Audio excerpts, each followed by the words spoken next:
Nagale Bagayoko, bonsoir et merci d'être avec nous. Vous êtes politologue, experte en sécurité en Afrique de l'Ouest et en Afrique centrale. La question de la stratégie et du bien fondé de l'opération Barkhane au Sahel se pose de plus en plus ouvertement. Et partir ou rester autrement, c'est la question qui se pose.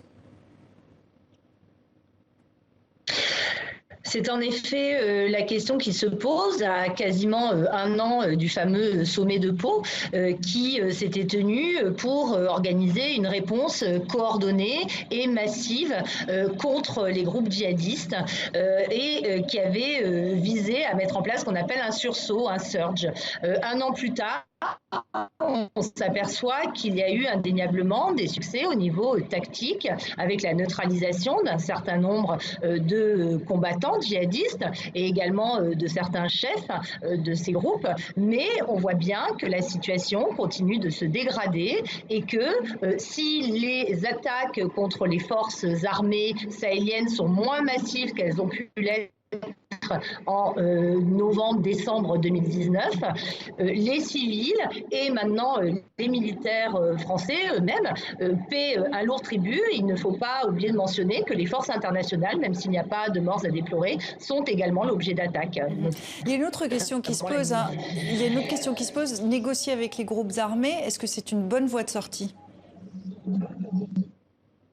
C'est la question qui est un enjeu aujourd'hui, notamment entre les autorités maliennes d'une part et les autorités françaises d'autre part. Les autorités maliennes ont fait valoir leur volonté de poursuivre les recommandations qui ont été faites dès 2017 d'engager un dialogue avec certains chefs djihadistes, dont Yada Ghali et Amadou Koufa, mais on a vu différentes réactions, graduellement différenciées, je dirais, au niveau des autorités françaises, avec un discours extrêmement ferme de la part du président Macron, estimant qu'on combat les terroristes et qu'on ne négocie pas avec eux.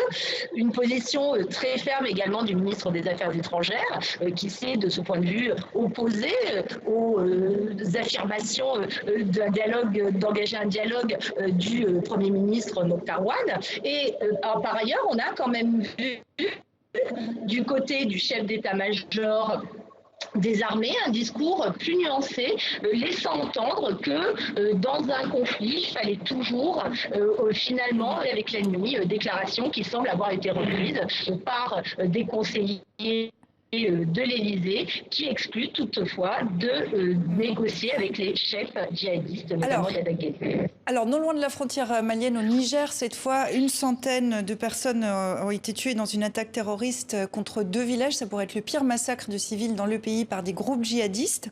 Est-ce qu'il y a un lien avec le résultat de la présidentielle hier et qu'est-ce qu'il y a derrière ces attaques ?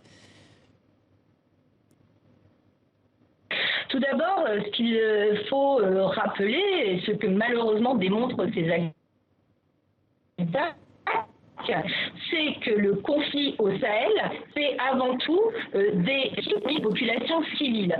Quel que soit qu'il s'agisse des groupes djihadistes, qu'il s'agisse des milices d'autodéfense, des affrontements intercommunautaires, voire des agissements et des exactions commises par les forces armées, ce sont vraiment les civils qui paient le prix fort dans la zone. Cette attaque, en effet, rappelle pour heure ce qui s'est produit au Mali, dans le village d'Obosagou, par exemple, et également, mais à une moindre échelle, ce qui s'est produit le 13-14 décembre, de l'autre côté du Niger, dans la région de Difa, à Toumour, où des civils ont été également massacrés de manière absolument sanglante.